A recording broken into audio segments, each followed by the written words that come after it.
Good evening, I'm Andrew Chang. Adrienne is on assignment. Tonight, from climate change to the armed forces, a new cabinet for urgent Canadian problems. I am thorough, I am determined, I am results-oriented. We'll look at the women at the top. Plus, Rosie and Adishu are here. Also tonight, Iqaluit identifies the source of its contaminated drinking water, why the problems run deeper. I really hope they get this fixed as soon as possible. BC announces boosters for everyone 12 and up. And a Japanese princess defies tradition and marries for love.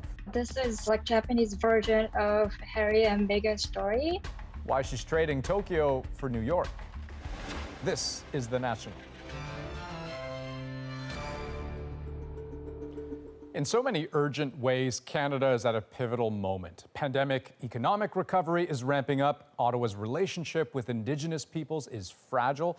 The climate and military leadership are in crisis. And this is the revamped team the Prime Minister has chosen to tackle it all. 39 cabinet ministers, including himself, many of them new or now in new roles. The cabinet is once again gender balanced, but beyond that, what is notable, women hold several of the top jobs. David Cochran takes us through it. Anita Anand's first duty in cabinet was to get enough vaccines for everyone during a global pandemic. Turns out that might be the easy job.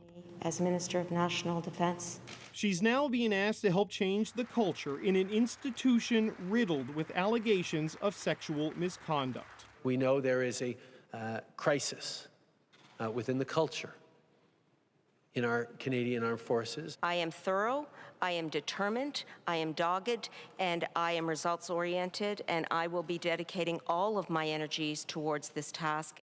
Anand is one of 3 women Trudeau has asked to serve in his government's most senior roles. Deputy Prime Minister Chrystia Freeland will lead the post-COVID economic recovery as Minister of Finance. Melanie Joly is the new Minister of Foreign Affairs, a major promotion after strong performances as a key Quebec organizer during the last 2 elections. oh my God. But in cabinet making, no promotion comes without a demotion. Marc Garneau, the former Foreign Affairs Minister, is out of cabinet entirely. Harjit Sajjan moved from defense to international development. I think everyone knows that cabinet making requires difficult choices. An easier choice, perhaps, in environment, where longtime environmental activist Stephen Guilbeault is the new minister, forming a tandem with his predecessor Jonathan Wilkinson, who moves to natural resources, where they will jointly push an aggressive climate agenda. They want us to do more, they want us to go faster, and we need to do that by working together. And working with some cabinet newcomers like Sean Fraser from Nova Scotia, Pascal Saint-Onge from Quebec, Marcy Ian from Ontario, and Randy Boissonnault from Alberta. Additions because along with Garneau, re-elected ministers Jim Carr and Bardish Chagger were also dropped from cabinet. Decisions Trudeau didn't want to address. Today, this cabinet is the news of the day. Okay, so David, cabinet is chosen. What's next for this government? Well, Andrew, the focus now is on delivering on election promises. They created a new housing minister today. Ahmed Hussein is in that role, and I'm told to expect quick action from him on housing affordability. And then next month, Parliament resumes. Expect legislation on banning conversion therapy, protecting healthcare workers from protesters, and getting 10 days of paid sick leave for federally regulated workers. Okay, David Cochran, thank you very much. Thank you. And you heard a few moments ago from Stephen Guilbeault. Later in the program, I'll speak with the new Environment and Climate Change Minister with just a few days to go until the start of the UN Climate Conference in Glasgow.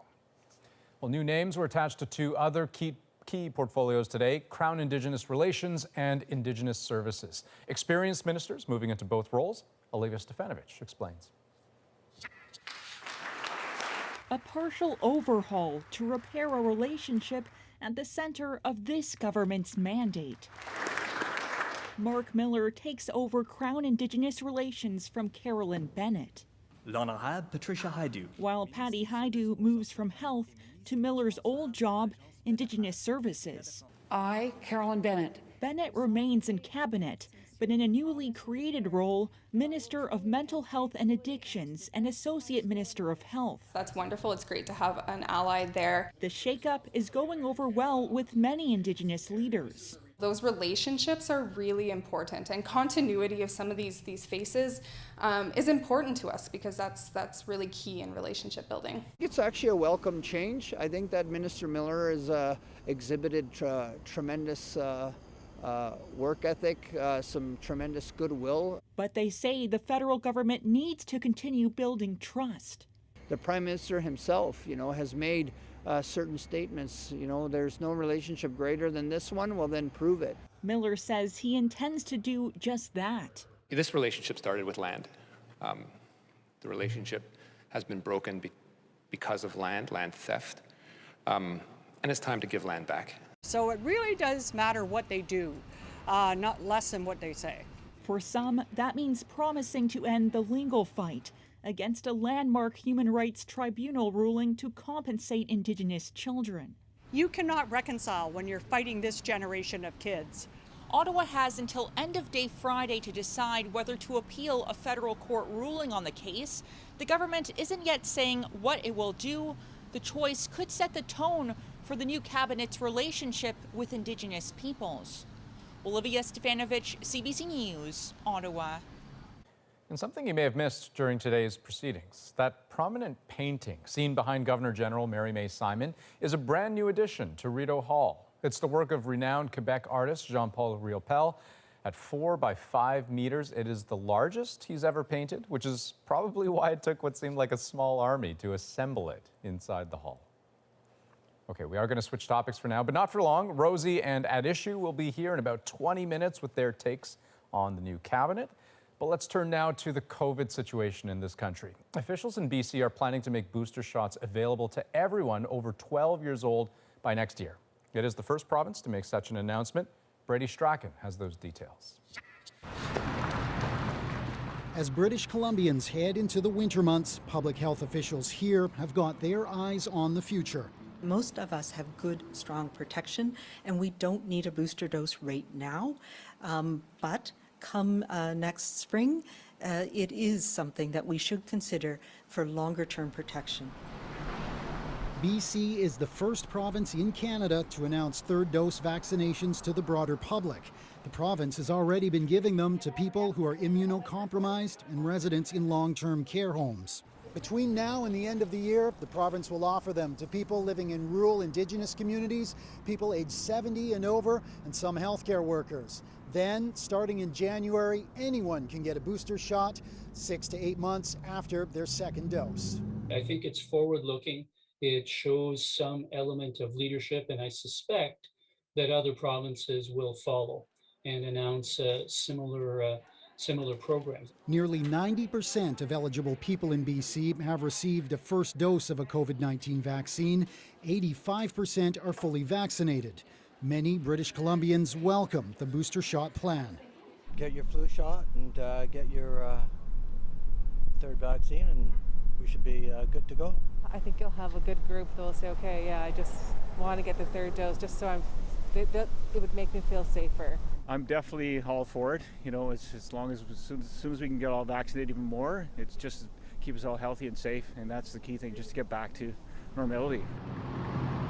No matter which vaccines they got for their first 2 shots, British Columbians will receive an mRNA dose of Pfizer or Moderna as their booster. Brady Strachan, CBC News, Kelowna, British Columbia. The U.S. is one step closer to approving COVID vaccines for children 5 to 11 years of age. An advisory panel with the Food and Drug Administration has unanimously endorsed a smaller dose of the Pfizer-BioNTech vaccine for that age group. The full FDA and the U.S. Centers for Disease Control, though, still need to approve it. A long-term care home in London, Ontario, has been charged in connection with a COVID-19 outbreak that led to the death of a registered nurse.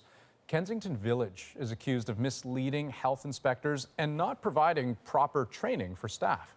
The home's operators now face 3 charges under Ontario's Occupational Health and Safety Act.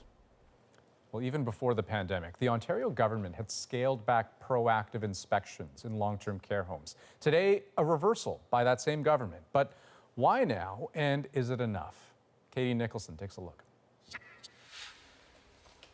Maureen McDermott can't even remember how many complaints she filed while her mother was in long-term care. It was non-accessible for wheelchairs. My mom almost did a header out of her chair and into the door. It was so bad, the gap. Comprehensive. Of all the complaints she filed, how many does she believe should have been caught by a provincial inspection? Pretty much all of them. Every one of them. After a CBC Marketplace investigation found that under the Ford government, proactive long-term care home inspections all but ground to a halt before the pandemic and were replaced by a complaint-driven system, the then minister insisted that change had nothing to do with soaring COVID deaths in the sector. That is a red herring. Health and safety inspectors. But today, new minister with a new message. Inspections are key to safety. We're investing $20 million to hire just under 200 new inspection staff by the fall of 2022. That nearly doubles the current number of inspectors, who the minister says will perform proactive inspections. Bringing them back, obviously, is an admission of wrongdoing. Better late than never, I guess.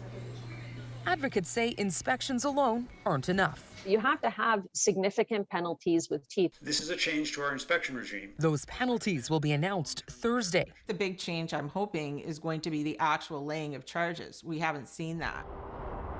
But not-for-profit homes worry the focus on inspections takes away from other problems, like understaffing. The sector has been historically under-resourced and underfunded. The money hasn't flowed yet. That may be, but Maureen McDermott believes more eyes on the inside is a good thing. Absolutely. You start with these inspections and make them weekly. Katie Nicholson, CBC News, Toronto. 2 weeks after Iqaluit's water supply was put under a do not drink advisory, the source of the contamination is more clear. The city is pointing to an underground fuel spill. But as Juanita Taylor shows us, Iqaluit's problems run even deeper. It's just what city officials suspected. An old fuel tank rusted out underground next to the water treatment plant. So the source of the contamination was located in a spill. But the city still doesn't know when Iqaluit will get clean water running out of their taps again.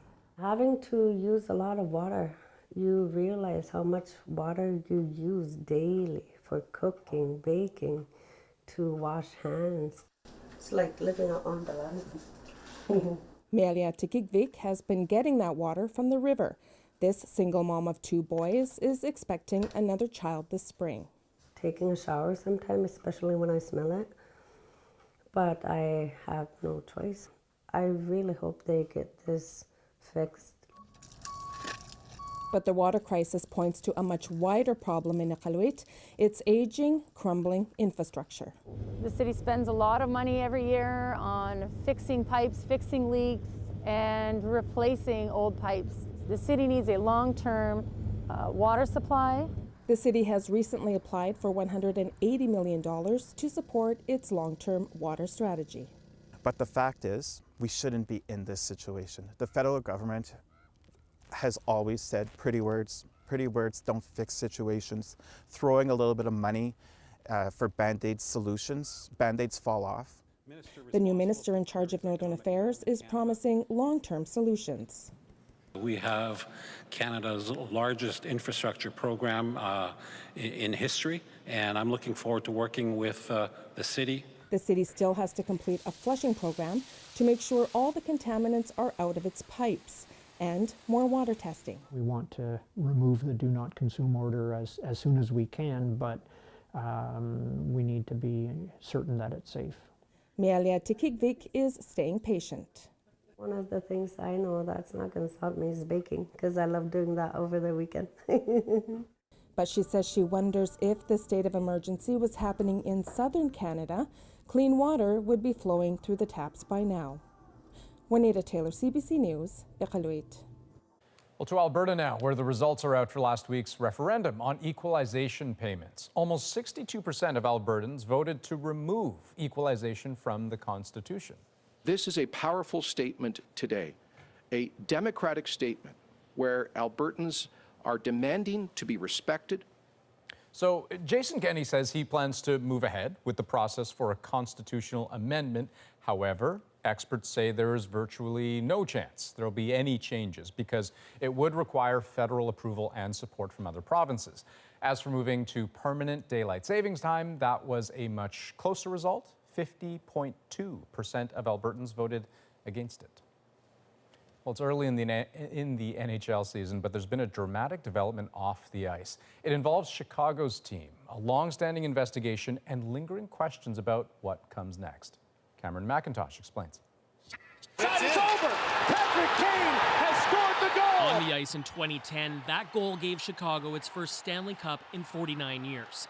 Off the ice, team executives were trying to manage a crisis.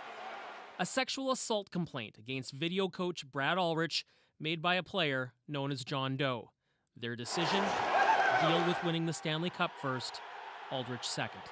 What is clear is that after being informed of Aldrich's alleged sexual harassment and misconduct with a player, no action was taken for 3 weeks. As the Hawks celebrated their cup win, Aldrich was alleged to have committed another assault against an intern. He resigned. It stayed quiet for a decade. Today, an NHL investigation sparked by 2 lawsuits earlier this year found the Hawks violated their policies and the NHL's. And the executives of this organization put team performance above all else. John Doe deserved better from the Blackhawks. General Manager Stan Bowman has resigned. The team has announced it's being fined $2 million. The story might not end there. The report also questions former coach Joel Quenneville, now with Florida, and former assistant general manager Kevin Cheveldayoff, now general manager of the Winnipeg Jets, who previously denied any knowledge. It's a really bad day. There's no question about that. Elliot Friedman is an analyst on Hockey Night in Canada. He calls this damaging in a sport that has made much about taking harassment seriously. Until we get some clarity on it, I don't think that those stories are going to go away at all. Author Jasvina Shaw has written on hockey culture. This is just kind of what we accept as the norm. Basically that you should do whatever you're told to do and not question it. In statements released by their teams, both Quenneville and Cheveldayoff say that they're cooperating and reserving comment until after meeting with NHL Commissioner Gary Bettman, who says he's reserving judgment on further action, if any. Cameron McIntosh, CBC News, Winnipeg. Stranded Afghans, including interpreters who helped the Canadian military, are living in terror under Taliban rule. Evan Dyer has the details of a Canadian mistake that could make things even worse. The circulation of hundreds of names, emails, even photos of those looking to escape. The Taliban say they're not interested in reprisals, but the facts on the ground belie that claim. My office has received credible allegations of reprisal killings. The UN says revenge is widespread. Among those in hiding, the sister of this Toronto man whose identity we're concealing for her protection. They killed her husband and she cannot look eye to eye to them. And she's trying to hide herself. And then this. This was one of 4 emails sent by Canada's Immigration Department to vulnerable Afghans looking to escape the Taliban.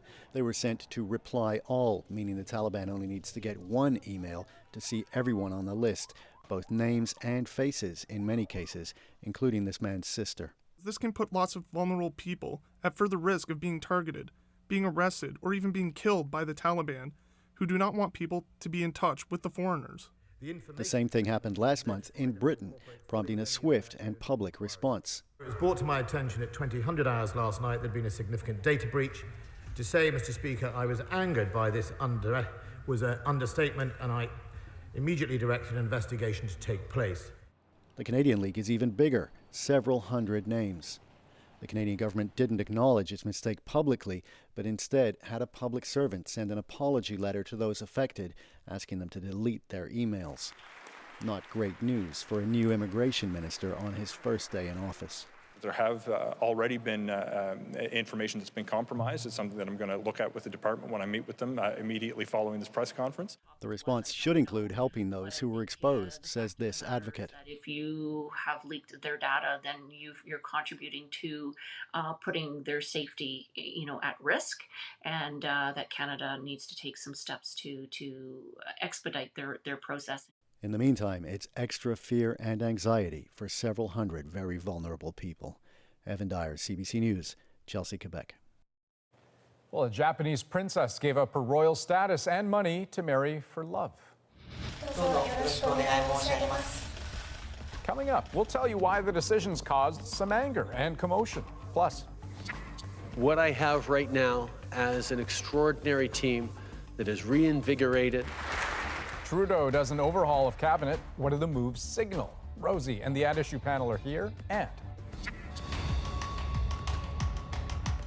we are 100 days out from the Winter Olympics in Beijing. The new gear is out, but questions remain whether athletes should show up. We're really concerned about what we see going on in the host country. We're back in 2.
Well, Queen Elizabeth has canceled plans to go to Glasgow on Monday, where she was scheduled to attend the UN climate conference. Instead, she will deliver a recorded video message.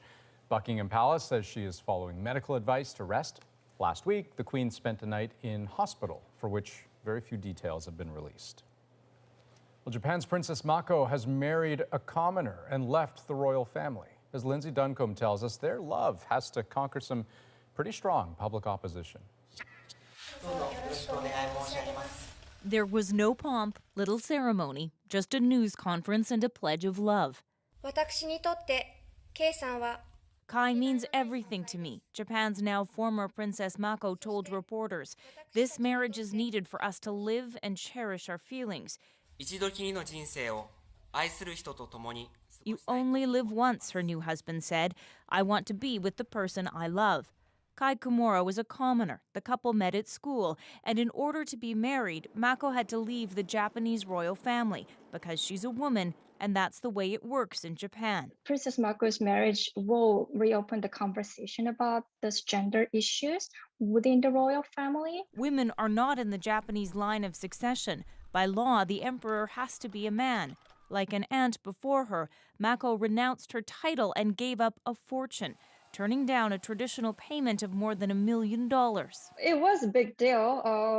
Everybody says that, this is like Japanese version of Harry and Meghan's story. And just like that royal couple, this is a love story steeped in suffering. The princess was diagnosed with post-traumatic stress disorder after intense media scrutiny focused on Kumaro and his family. For example, when he showed up at the airport with a ponytail, the media pounced. It was unheard of. And he was just, a long-haired hippie.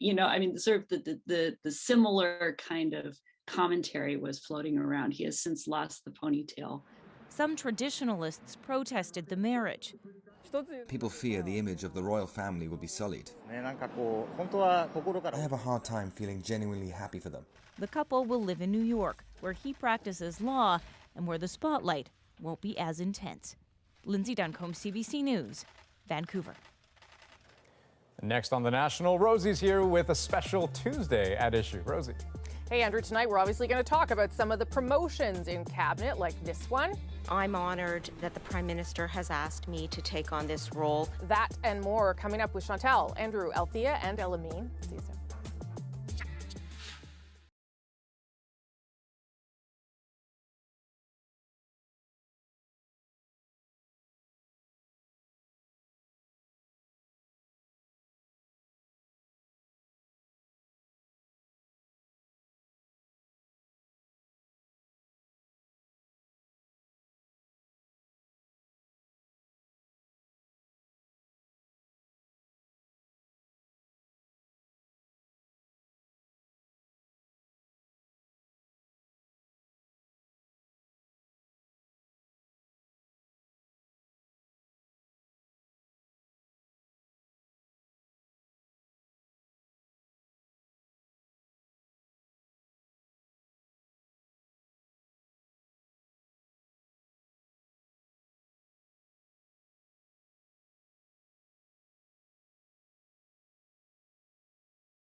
What I have right now as an extraordinary team that is reinvigorated, that is ready to step up and fight for the big things for Canadians is a team that I'm very, very much looking forward to working with. The Prime Minister unveiled a significant overhaul to his cabinet today. Some new faces, some familiar ones, and others missing entirely. So what message did the government send with this cabinet? Let's bring in At Issue for a special Tuesday edition. Thanks again for being here. You were with me throughout the day, and you're here again tonight. Elamine, I'm going to start with you about the messaging here. In terms of a third mandate, what kind of message do you think he wanted to send, the Prime Minister, with the picks today? I mean, if we can remember back to the election, which we were told is the most important since World War II, I was hoping to see a cabinet that maybe matches that same kind of promise. And I don't think we saw that. You know, like some of that, certainly some significant changes in terms of having a new Minister of Housing. That is significant. That is, you know, they've signaled that this is a priority for them and they're going to go there. A new Minister of Mental Health and Addictions. That is also significant because this is a government that's talked about mental health since, I don't know, back in the dinosaur age when they were first elected. So like now it seems like it's getting its own portfolio. That is something that is significant. But also, generally speaking, you're not really seeing this big shakeup that I would have assumed would end up happening here. This was a lot of very familiar faces just kind of moved around. Althea, what do you make of it? I'm not sure I agree with that. I think this is a government that is trying to signal that it wants to get big stuff done. Big stuff on the environment. Stephen Guilbeault is a polarizing figure for many conservatives, actually for every conservative I could think of, in the environment portfolio. And he's almost like a god to some in the environmental movement that are just so thrilled to have him in that portfolio. The fact that Jonathan Wilkinson is going to natural resources is a very different tone the government is striking than having Seamus O'Regan in that portfolio, and I do not think we need to underestimate that. The fact that Jean-Yves Duclos is going to health, that Carolyn Bennett is taking mental health over to health also signals the big things the government wants to get done on that file. And then I would say reconciliation is the big thing with Mark Miller taking over what was kind of like a sleeper portfolio under Minister Bennett. Crown and Indigenous relations is going to be quite important. And the other thing is they're kind of trying to patch and fix some holes, notably Anita Anand at National Defense. Okay, lots to chew on there. Andrew, what did you take away from the cabinet itself? Well, the first takeaway is all must have prizes. This is a cabinet of 39 people. And we're only at the start of the government. They tend to expand over time. So we may be setting some records before we're through with this. To give you an idea of this, we have a Minister of Economic Development. We also have a Minister of Rural Economic Development. And we have 6 other ministers in charge of various regional economic development agencies. The track record of governments on economic development isn't great to begin with, but I don't think that amount of overlap and infighting is really conducive to it. But when you start out, you've got to divide the pie in so many different ways. The greatest common denominator of all those fractions becomes a very large number. Secondly, I think there is a detectable shift to the left here, or more activism, if you will. It was mentioned with Guilbeault going to environment, but Jean-Yves Duclos at health signals, and you can see it in their platform, that the Liberals intend to be quite activist and quite in the province's faces on healthcare. Probably good that they have a Quebec minister handling that. Chantal. I agree. The thing that struck me most, but taking a distance from the immediate, was finance, foreign affairs, national defense, Treasury Board. There has never been a federal cabinet where power is shifted to women ministers in all of the cabinets that I've covered federally. And that is more important, I think, than the numbers game of are there as many women as there are men? Because at the end of the day, what matters is who is in a position of influence. It's hard to imagine a cabinet where more women are in serious positions of influence than this cabinet.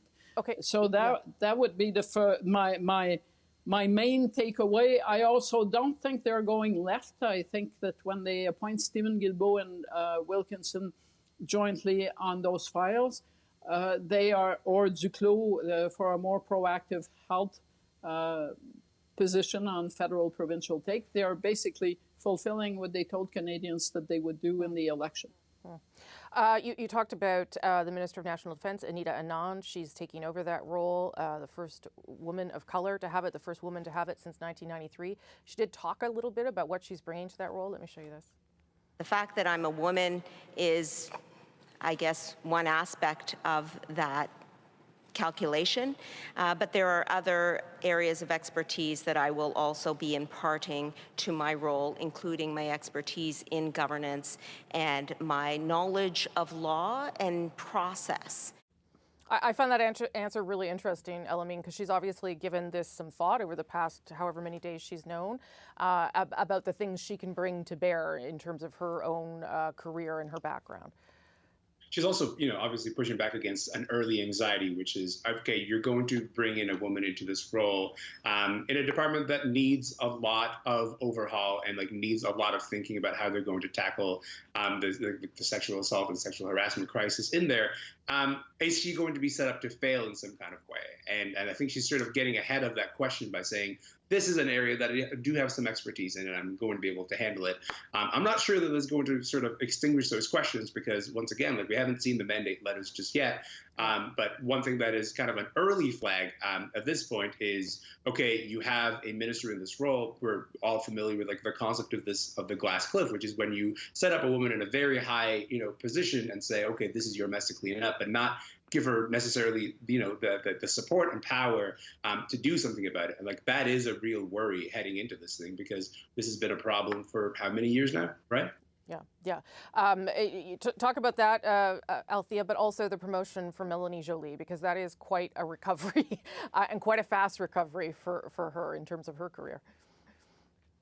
Yeah, let me start with Anita Anand. First of all, the woman's smart. And it's not just that she is trying to fight back the narrative that's being created that she's only there because she's a woman, but she needs to tell the people in the department that she is not just there because she is a woman, right. And that she has the skill set to be able to push back against some of the advice that she's getting or some of the early battles that she may have. And so I think that that was very good framing on her part in that question. For Melanie Joly to be appointed Foreign Affairs Minister, I think we talked about it earlier today, but this is the hugest promotion, I think, in this entire cabinet. She was appointed back in 2015 to be Heritage Minister. Kind of all the ambition and the youthful exuberance of the Trudeau government, back when they were at like 60% in public opinion polls. She did not have an easy ride in the Heritage Department, in part because she bungled to file Netflix tax. I've been told not to speak too much. So in any case, it's just that she went from here to here and then a little bit lower. And now she's getting this huge plump job. And it will be very interesting to see if this is kind of although the Prime Minister said he intends to fight the next election, if this is just laying of the cards for who, Anita Anand has leadership ambitions, Melanie Joly has leadership ambitions, François Champagne has leadership ambitions, Chrystia Freeland has leadership ambitions, and now they're all given these plump posts. It's not that I don't want you to talk. I just need everyone to be more succinct. I appreciate. Andrew, on those two or others that you want to talk about. Well, I think Anand's statements were well taken, in part because the Defense Department has a lot more problems than just the sexual misconduct mess, as bad as that is. And one of them is the procurement mess. So what I hope, one of the things she brings to it is her experience at procurement. That if she wanted to tackle just as much of a mess, it would be trying to clean that up. She is universally well regarded by everybody I've talked to, and I think her skills and background speak for themselves. The Joly appointment is a little bit more of a head scratcher. I would not say she's had a particularly successful run in her ministerial post prior to this. People have been talking about, well, she was the co-chair of the national election campaign, but that campaign was a bit of a mess. They came in with a 12-point lead in the polls and ended up 1 point behind. So exactly what recommends her for this kind of promotion is not exactly clear. But it may be that the post itself is not quite the post it once was. This will be the fifth foreign affairs minister in the last 6 years. This may be one of those things where the foreign affairs minister is really the prime minister. Chantal? Anand will only succeed if Justin Trudeau is behind her, and I don't think that he has a choice anymore, because this has become one of the files upon which he will be judged, and not whoever is the minister in cleaning up the act over there. So on that basis, I am not terribly worried about her, but I do note, looking at the Joly's appointment and other appointments today, that this is a prime minister who likes to operate within a zone of comfort. And a lot of the people who were appointed to key portfolios related to his legacy operate within that zone of comfort. Yeah, that's an awfully good point. Just quickly, for all of you, is there someone that you are going to be watching, someone who could make a mark here beyond the people we've mentioned, either a new face or a face that's moved into a different job? Elamine, you want to start? Sure. I'll start with Sean Fraser. I think it's a really interesting appointment for him to be Minister of Immigration. He's, of course, he's been around since 2015, well liked by the rest of the caucus, but this is the first time in cabinet, and he's going to a file that is a sensitive file at the moment, particularly because Canada needs to resettle a lot of people from Afghanistan, and they need to move on that very quickly. So that's what I'm watching closely, because I think it's like a pretty significant file to give to a rookie cabinet minister, but let's see what happens. Okay, I need everyone to go fairly quickly here through it. Althea. I would say Dominic LeBlanc. We haven't talked about him yet. He's getting infrastructure along with intergovernmental affairs. A lot of Liberals mocked Stephen Harper for those signs that suggested the Canada's Action Plan. You remember those? But they feel like they have missed the ball on actually giving the federal government's story about how great the investments the Liberal government has made. And I think that if they're going to change strategy, perhaps Dominic LeBlanc is the guy to do it. Andrew. Well, I hope the appointment of Pablo Rodriguez at Heritage signals a shift in strategy on the internet regulation bills, the battery of different pieces of legislation the government's been bringing forward, which have raised a lot of alarm among experts in the field, including previous chairman of the CRTC, that it's overreach, it's overly intrusive, et cetera. So hopefully he'll have the opportunity to take a step back and maybe rethink those. And Chantal, last word. I also had Pablo Rodriguez for the same reasons, and he's going to be watched very closely in Quebec, where there was a lot of support for those initiatives that Stephen Guilbeault is leaving behind. But also Mark Holland, who becomes the leader of the government and the House, which is a central place if anything is going to happen in a minority parliament. Okay. That was great. You all said things that you hadn't said all through the day with me. You all said new things, so thank you for doing that. Good to see you all, and I'll see you back here on Thursday. Thanks, everybody. Now it's back to Andrew in Toronto. Thank you very much, Rosie. And as Althea mentioned, the pick for environment is a polarizing one. The Honourable Stephen Guilbeault, Minister of Environment and Climate Change. His critics say his climate activist roots make him a bad choice. I will speak with Minister Guilbeault to get his response next.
Stephen Guilbeault, Minister of Environment and Climate Change.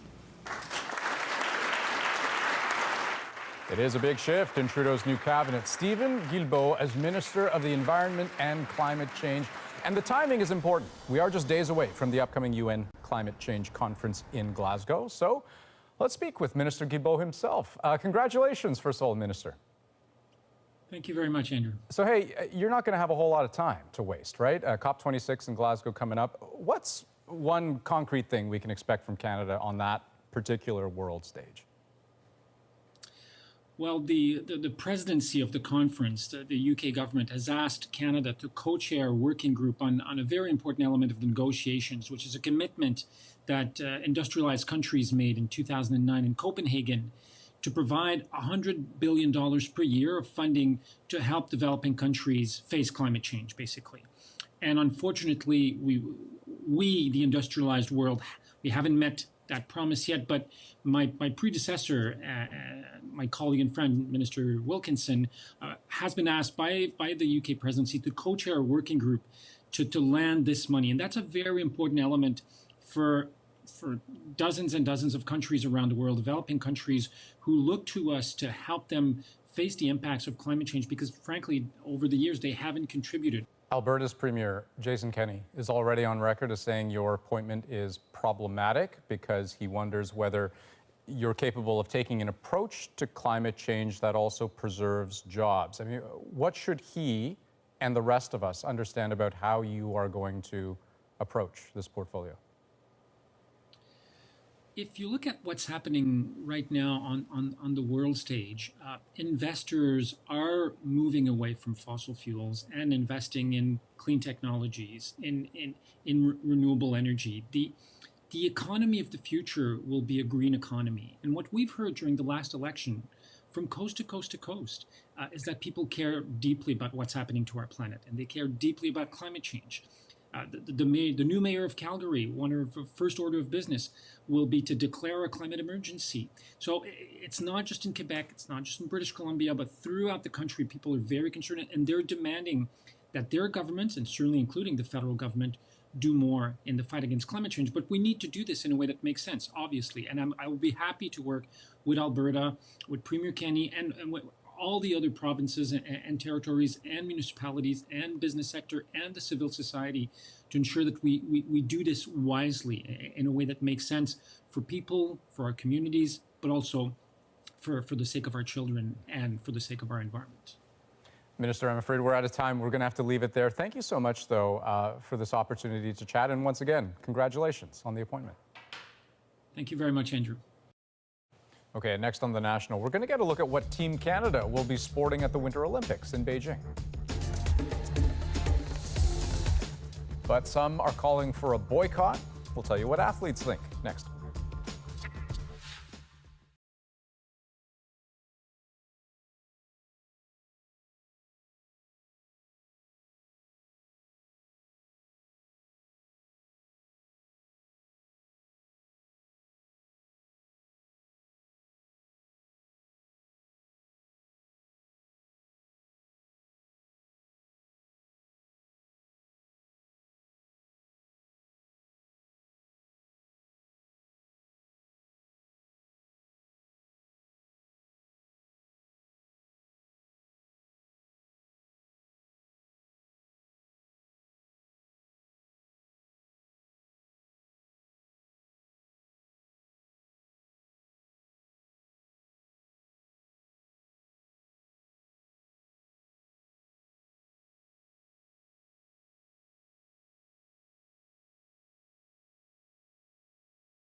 Team Canada unveiled its new Olympic look today, a collaboration with Lululemon. It affects everything the athletes wear in the opening and closing ceremonies and on the podiums.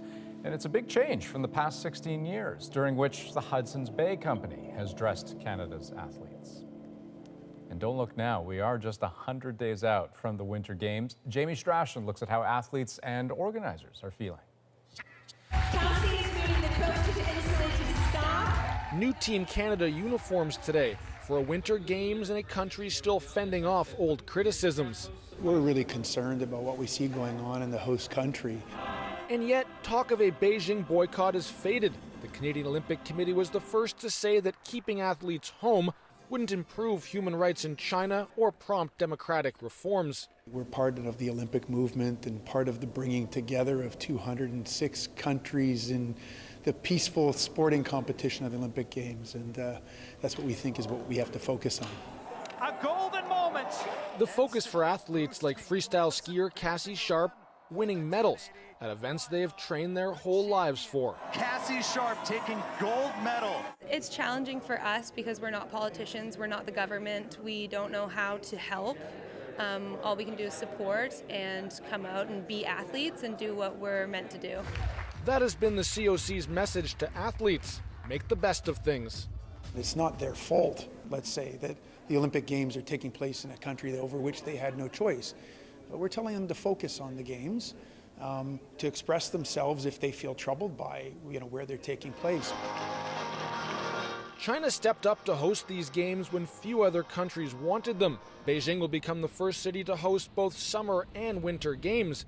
Just don't expect it to prompt change in China. China has suffered a lot of bad press and it wants to look strong. And I think hosting the Olympic is an opportunity for the regime to project its power domestically as well as internationally. Yeah, Cassie! None of that will be top of mind for Canada's 228 athletes. They'll be on the hills and in arenas pursuing their Olympic dreams. Jamie Strachan, CBC News, Toronto. Well, tonight we say goodbye to a longtime and trusted voice of CBC News. Carol McNeil has signed off one last time after a 34-year career in broadcast journalism. Carol McNeil, CBC News, Fredericton. She got her start in New Brunswick in the late 80s and quickly became a rising star in Atlantic media. That propelled her to Ontario and eventually landing at CBC headquarters in Toronto. The National with Evan Solomon and Carol McNeil.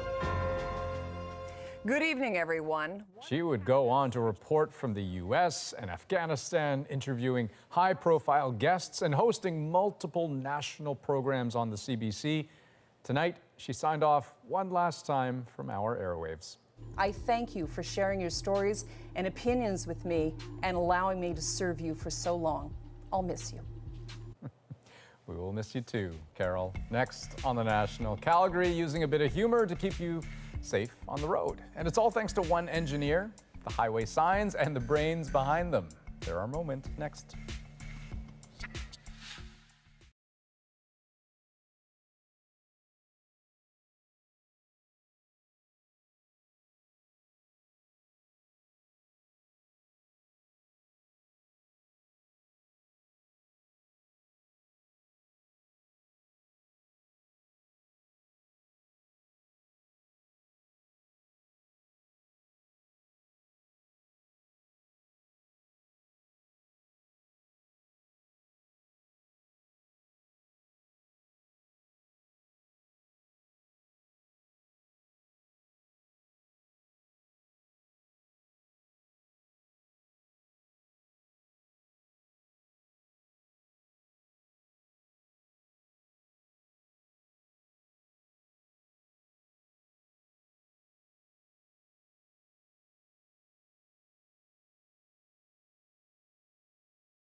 Well, it all started with this highway sign, and it's thanks to an engineer that used his wit to get drivers to pay attention.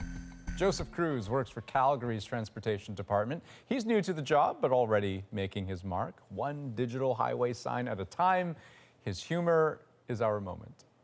It's surreal. It really is surreal. The first week we did it, the Baby Yoda message was like just an overwhelmingly positive response. And aside from just like the response at all, even just driving to work that day and seeing it up on the board, I was like, that it actually happened. Wow, it's there. We did it. Anybody who knows me finds me probably an annoyingly punny person. And my direct manager was just like on board right from the start. So it kind of became our own little project. I wouldn't have thought that it would reach so many people so impressively. I have never heard of somebody look forward to a Tuesday morning rush hour commute. That is just not a thing. Except now it kind of is, which is like just a totally rewarding side of it. So this was apparently a 6-month pilot project that ended today, in fact, but it has become such a huge success that they've begun almost crowdsourcing these kind of punny messages, and people have been sending them in. They've got hundreds, a backlog of hundreds to use apparently, and they do plan to use them. But listen, those who know me know I don't like puns. I think they're unnecessary. But you're not a bee, don't drive buzzed. Ain't bad. That's the National for October 26th. Have a great night.